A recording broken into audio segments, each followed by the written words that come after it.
नमस्कार, cook with रेणूमध्ये आपले मनापासून स्वागत। आज आपण मकर संक्रांती स्पेशल मऊ खुशखुशीत कडक न होणारे तिळाचे लाडू करणार आहोत आणि एक सिक्रेट पदार्थ आपण आज वापरणार आहोत जेणेकरून तिळाचे लाडू आपले अजिबात कडक होणार नाहीत।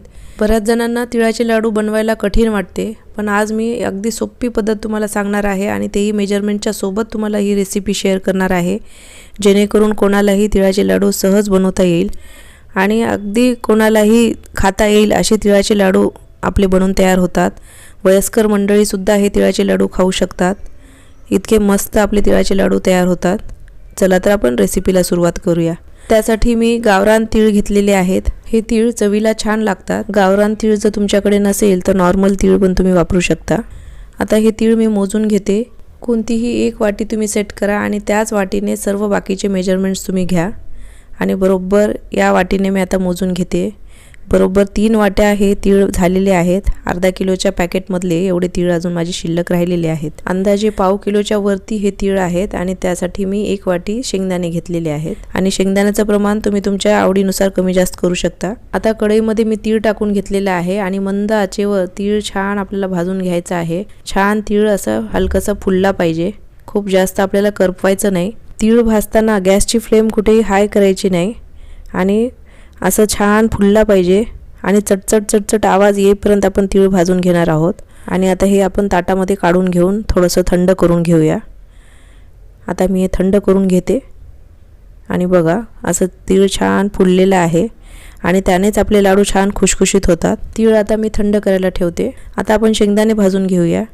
1 वाटी शेंगदाणे मी कढईमध्ये आता टाकून घेतलेले आहेत आणि शेंगदाणे सुद्धा आपल्याला मंद आचेवरच भाजायचं आहे। हाय गॅसवर आपल्याला शेंगदाणे भाजायचं नाही आणि छान असं शेंगदाणे क्रंची आपल्याला करून घ्यायचं आहे आणि लाडूमध्ये शेंगदाणे खाताना छान लागते, त्यामुळे मी शेंगदाणे थोडे जास्तीचेच घेतलेले आहेत। आणि आता आपल्याला हे शेंगदाणे थोडे थंड करून घ्यायचं आहे आणि थंड झाल्यानंतर वरची आपल्याला साल काढून घ्यायचं आहे। साल काढून घेऊन आपण आता हे शेंगदाणे वापरणार आहोत आणि वाटीने थोडंसं दाब दिलं की साल सहज निघते। तिळाचे लाडू खाताना क्रंची शेंगदाणे जेव्हा आपल्या दाताखाली येतात तेव्हा ते लाडू खाताना खूपच मस्त लागतात। शेंगदाण्याची साल आता काढून झालेला आहे। आता आपण पाकची तयारी करूया। गुळाचा पाक करण्यासाठी मी गूळ बारीक चिरून घेतलेला आहे। ज्या वाटीने आपण तीळ मोजून घेतलं होतं त्याच वाटीने आता आपण गूळ मोजून घेऊया। तीळ आणि शेंगदाणे बरोबर 4 वाट्या आहेत, त्यासाठी आपण 2 वाट्या भरून गूळ घेणार आहोत। जर तुम्हाला गोड जास्त आवडत असेल तर अर्धी वाटी गूळ तुम्ही जास्तीचं घेऊ शकता।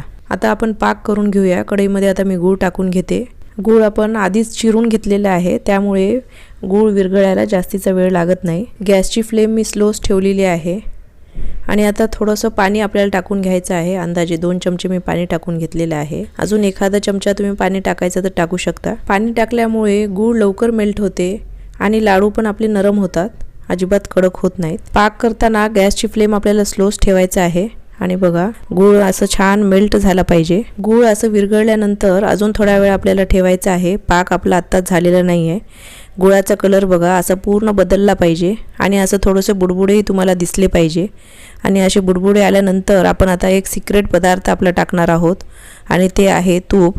2 चमचे मी तूप टाकून घेतलेले आहे। तुपामुळे आपले लाडू अजिबात कडक होत नाहीत, छान मऊसूत तिळाचे लाडू तयार होतात। आणि आता मी शेंगदाणे टाकून घेतलेले आहे आणि भाजून घेतलेले तीळ टाकून घेतलेले आहेत आणि आता हे आपण पटकन मिक्स करून घेणार आहोत।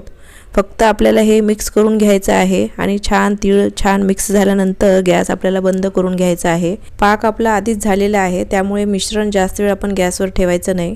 गॅस जर तसाच बराच वेळ जर चालूच राहिला तर मग लाडू आपले कडक होतात, त्यामुळे फक्त मिक्स करायचं आणि लगेचच गॅस बंद करून घ्यायचं आणि लाडू आपले मऊसूत तयार होतात।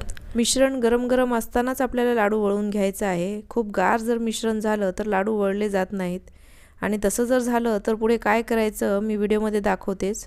मिश्रण छान मिक्स झाल्यानंतर झाकण ठेवून दिलेलं आहे आणि गॅस बंद केलेला आहे। ताटावर मी थोडंसं तूप लावून घेतलेलं आहे आणि कढईमधलं थोडंसं मिश्रण आपल्याला ताटात काढून घ्यायचं आहे आणि पटापट आपल्याला लाडू वळून घ्यायचं आहे। असं थोडं थोडं मिश्रण घेत जर आपण लाडू केले तर मिश्रण गरमच राहते, नाहीतर बऱ्याचदा लाडूचं मिश्रण कोरडं होते। आणि आता आपल्याला हलकंसं पाणी हाताला लावून घ्यायचं आहे आणि गरम गरम मिश्रण असतानाच हे लाडू वळून घ्यायचं आहे आणि हाताला पाणी लावून घेतल्यामुळे हाताला चटके सुद्धा बसत नाहीत आणि लाडू सुद्धा व्यवस्थित वळला जातो। खूप जास्तही पाण्याचा वापर करायचा नाही, अगदी थोडंसंच पाणी तळहाताला लावून घ्यायचं आहे आणि लाडू आपल्याला बांधून घ्यायचे आहेत.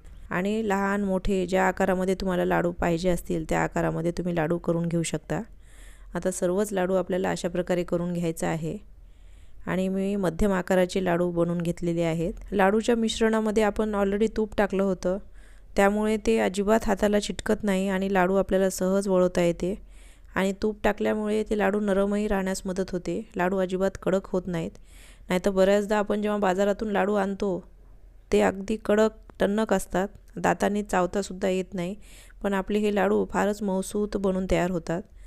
आणि समजा असं कोरडं जर मिश्रण झालं, आपण लाडू बांधताना जर थोडा वेळ तसंच जर आपलं थोडंसं कोरडं जर मिश्रण वाटलं तर थोडंसं आपण गॅसवर हे मिश्रण गरम करून घ्यायचं आणि लगेचच आपल्याला हे लाडू बांधता येतात.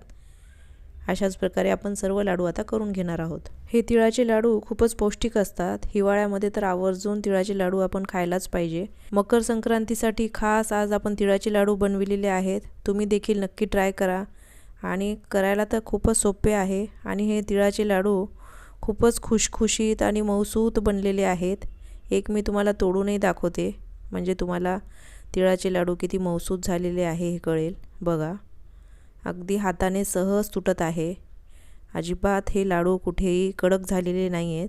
मी घेतलेल्या मिश्रणामध्ये जवळपास 26 ते 27 लाडू बनलेले आहेत. या मकर संक्रांतीला या पद्धतीने तिळाचे लाडू नक्की करून पहा. फक्त मी सांगितलेल्या टिप्स फॉलो करा आणि तुमचाही लाडू छान मऊसूत खुशखुशीत तयार होईल. जर हेच मिश्रण तुम्ही लाडू न वळवता ताटावर जर थापून घेतलं तर छान मस्त आपले तिळाचे वड्या तयार होतात. आज मी तिळाचे लाडू केलेले आहेत. तर आजची ही रेसिपी तुम्हाला कशी वाटली कमेंट करून नक्की सांगा. आणि जर चॅनलवर नवीन असाल तर लाईक, शेअर, सबस्क्राईब करायला विसरू नका. जर व्हिडिओ तुम्हाला थोडा जरी आवडला असेल तर एक लाईक नक्की करा. आणि वेळात वेळ काढून तुम्ही व्हिडिओ इथपर्यंत पाहिल्याबद्दल खूप खूप मनापासून धन्यवाद.